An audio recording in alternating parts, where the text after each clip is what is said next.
Olá, pessoal! Estamos aqui mais uma vez e a nossa aula hoje vai dar continuidade, ao nosso tema solo. E aprendemos na aula passada os tipos de solo, solo arenoso, argiloso, umíferos.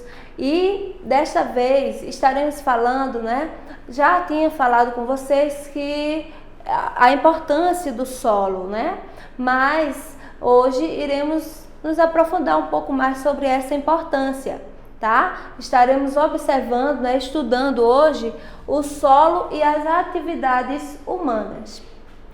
Se você for olhar aí no seu livro, a primeira pergunta desse capítulo, desse novo capítulo, ela vai colocar uma imagem para você. Tem ali o óleo vegetal, o óleo de soja, vai ter arroz, vai ter geleia de morango, feijão, e tantos outros alimentos, tipos de alimento. De onde vem? De onde é extraído a matéria-prima para a confecção, para o fornecimento desses materiais, desses produtos tão importantes para a nossa vida. A resposta, quem gritou aí, quem falou, lógico, tia Joana, que é o solo, estamos estudando o solo, é o solo então. É exatamente isso, As práticas humanas, com o decorrer da história, o homem veio descobrindo cada vez mais novas técnicas de utilização do solo, não só para construir a nossa morada, mas veio fornecendo ao homem cada vez mais possibilidades de ter uma vida melhor, uma estabilidade. Antigamente os homens ficavam mudando de terra em terra, procurando ali uma vida, procurando um local onde tinha alimento. Quando acabava o alimento daquele local, ele ia para outro local. Hoje não é mais assim. O homem foi descobrindo que ele mesmo poderia pegar, cultivar, o seu próprio alimento.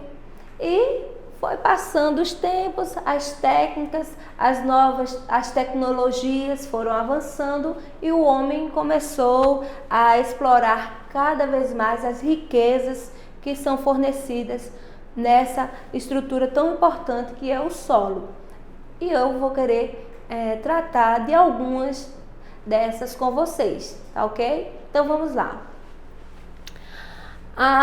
Entre as principais atividades agrícolas, as principais atividades humanas utilizando o solo, principalmente, temos aqui a drenagem, a adubação, a irrigação, a aração e a pecuária. São algumas atividades humanas que faz uso do solo. Você pode dizer, Joana, mas está falando de drenagem, adubação, irrigação, tudo isso faz bem ao solo. Vamos ver, vamos falar sobre cada uma delas, porque aí no livro de vocês tem um monte de perguntinhas, Tipo, por exemplo, muita água, o excesso de água faz bem às suas plantas? Você já observou aquele vasinho onde você colocou ali uma sementinha ou a sua mãe de repente estava ali cultivando uma plantinha e de repente ela começou a ficar murcha, amarelada, as folhinhas começaram a cair. E você ficou tipo, estou fazendo tudo certo, estou colocando, não é muita luz, porque a iluminação está ok. Estou colocando adubo, estou fazendo tudo direitinho, não estou entendendo o que é que está acontecendo com as plantinhas. E a plantinha começa ali a murchar até morrer. Por quê? Porque tem um excesso de água ali naquele solo, O que é que acontece? Com o passar do tempo, o solo vai ficando compactado. A pressão exercida por várias atividades, principalmente a atividade, até mesmo a atividade humana, vai fazendo com que aqueles solos fiquem compactados. E o que é que vimos na aula passada? Que sedimentos e a compactação desse solo, tal, vai tornando ele rochoso, rígido, não é? E fica com dificuldade de ter permeabilidade, fica com dificuldade ali de ter passagem da água, a água fica ali até mesmo retida ali naquele solo. E a drenagem, ela serve para isso, é uma técnica utilizada para ajudar a retirar o excesso de água daquele solo compactado, certo? Também tem outra técnica, tá certo? Que ela é uma das técnicas mais antigas. Antigamente era utilizada animais, né, boi e tal, para puxar alguns instrumentos bem primários. E depois, com o avanço da tecnologia, muitas máquinas foram sendo colocadas aí. Uma máquina simples, mas ainda muito utilizada, é o trator, na técnica de aração. E em que consiste a técnica de aração? Aração nada mais é que uma técnica onde fica removendo a terra, tornando ela, numa linguagem bem popular, fofinha. Na verdade, utilizamos a palavra deixando o solo poroso, o solo com espaço, né? Aquela terra fica fofa ali, ela sendo removida, né? Movendo ali a terra, ela fica fofa, ela fica arejada, fica com espaço no solo, tornando o solo arejado. E para que ter um solo arejado? As plantinhas, elas não precisam, as plantas em si, elas não precisam apenas de água. Já vimos aí até que o excesso de água pode fazer com que ela morra, certo? A planta, ela também precisa fazer troca, as suas raízes, ela precisa fazer troca com a atmosfera, ela precisa de gases ali, certo? Então, só pode ocorrer a troca desses gases, a respiração, digamos assim, dessas plantinhas através de suas raízes ali, essa troca de gases com a atmosfera, só pode ocorrer se tiver espaço, se a terra tiver arejada. Então, tá aí a técnica de aração. Já falando, além da técnica de aração, também temos aquelas várias técnicas que servem para quê? E ela é muito utilizada em casa. A primeira coisa que você faz quando você planta, você vai, pega um regador ou uma mangueirinha, um balde, né? E vai ali regar a sua planta. Esse processo de regar a planta, independente dos tipos, né, pode ser por aspersão ou por inundação, é chamado de irrigação, certo? Onde você dá ao solo a quantidade de água necessária, certo? Para que aquela plantação ela se desenvolva, ok? Então, já vimos aí drenagem, aração e irrigação. A próxima técnica que eu quero falar com vocês, também muito conhecida, o que é que você faz? A planta já recebeu água, já está com a luz adequada, o solo está fofinho ali, está arejado. E aí o que é que precisa mais? A planta ela necessita apenas de água e luz? Não. Sabemos aí que a planta é um organismo que ela tem aí cerca de 17 elementos, né? Que ela vai ali absorvendo ali do solo, do ar, tal. E ela precisa desses elementos, né? Dessas substâncias, né? Chamadas de adubo. Ela precisa de nutrientes para que o desenvolvimento dela tenha, né? Uma boa capacidade aí de desenvolvimento para ela.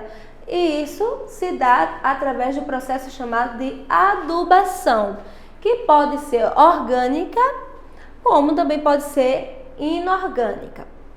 A adubação orgânica, ela é muito comum, né? Até mesmo você não precisa nem ter aquelas técnicas tal. Você geralmente quando planta, você pega, por exemplo, a orgânica, você pega esterco, né? Você pega ali esterco de algum tipo de animal, deixa secar, né? A fezes, né? Daquele animal ali.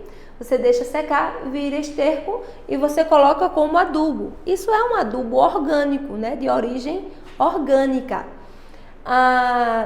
Pode ser também a compostagem do solo, né? Fazer a compostagem do solo, ou seja, você pega ali uma quantidade de solo, vai adicionando matérias orgânicas, né?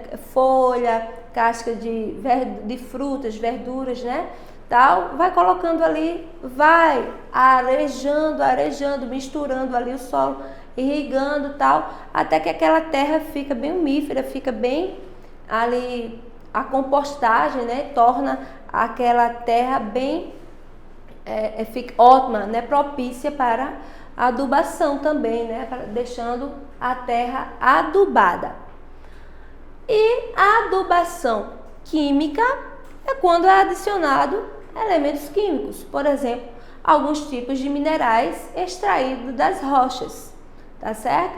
E ali são sintetizados, são trabalhados em uma indústria e colocado novamente no solo, tornando ele mais propício ali também, um solo apropriado para plantio, ok?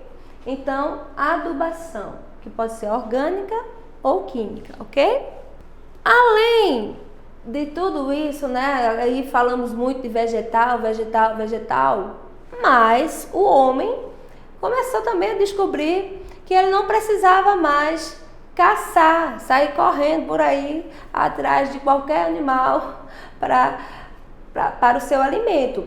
Ele percebeu que poderia domesticar, né? Ele iria domar ali outros animais, poderia domesticar esses animais e que iria fornecer alimento para ele, tipo ovos, carne, leite. Mas como é que conseguimos esses produtos? Aí foi quando começou a pecuária. A pecuária é uma atividade humana que consiste na criação, produção e reprodução de animais, certo? Porco, aves, né? Aí vem boi e assim vai, tantos de animais aí que serve como alimento, tá certo? E o que é que tem de bom, de positivo, o que é que podemos tirar de positivo das atividades humanas e de negativo nessas atividades? Bem, gente, quando foi na aula passada, eu mostrei para vocês que tinha também a extração mineral. Foi a última observaçõezinhas que colocamos aí, falamos das extrações, né, de minérios, né? Algumas minas onde é extraído, pode ser ouro, pode ser alumínio, pode ser o carvão, que foi falado na aula passada. E a extração, eu coloquei uma observação que é a extração de forma desenfreada, né? Ou seja, sem uma conscientização de que aquele depósito ali, ele pode acabar, certo? Para o seu nível ali, aquele recurso, ele é limitado. Então, se não houver essa conscientização, o que é que vai acontecer? A escassez e vai chegar ao fim, né? Vamos ter aí uma luta para a sobrevivência, para a dependência desses materiais que irão acabar, tá certo? E esse é um ponto negativo, certo? Outro ponto negativo é que todas essas atividades aqui que falamos, apesar de que a aração é um benefício, a irrigação, a drenagem, a adubação é benefício para o solo, mas elas são utilizadas para quê? Elas são utilizadas para deixar o solo fértil, para poder produzir cada vez mais. E aí, onde está o que da questão? Até aí está tudo positivo, Joana, certo? E o que seria negativo nessa atividade humana? É que quando começa a aumentar a produtividade naquele solo, as plantas em si, elas vão começar a retirar o quê? O que foi que falamos? Ela vai começar a retirar nutrientes daquele solo, deixando aquele solo pobre. Outra coisa, por exemplo, na agricultura, geralmente o que é que faz? Um grande espaço, vários hectares ali de plantações, e quando ocorre a colheita, retiram ali aquilo que foi utilizado e deixam aquele solo exposto ali, vamos dizer, cru, não é? Com poucos nutrientes, precisando de tratamento e tal, e vai fazendo o quê? Aquelas camadas que ficam ali aquela camada superficial ali do solo, ela vai ser levada pelo vento e por outras ali, água, né? Por outros fenômenos aí naturais ou humanos também, acabando com esse recurso tão precioso. Então, fica aí mais uma dica, tá certo? Nessa nossa aula, que o solo é muito, muito importante mesmo. Ele faz parte do nosso dia a dia e não é apenas para pisarmos nele, não é apenas para construirmos a nossa morada. Ele faz parte de uma parte essencial da nossa vida, nossa alimentação, tá certo? A nossa sobrevivência. Mas vamos ter a consciência que dependemos uns dos outros. O ser humano, assim como todos os demais animais e seres vivos, necessitam de uma interação em equilíbrio. Vamos ter consciência e cuidar das nossas riquezas, tá certo? Fiquem com Deus e até a próxima aula.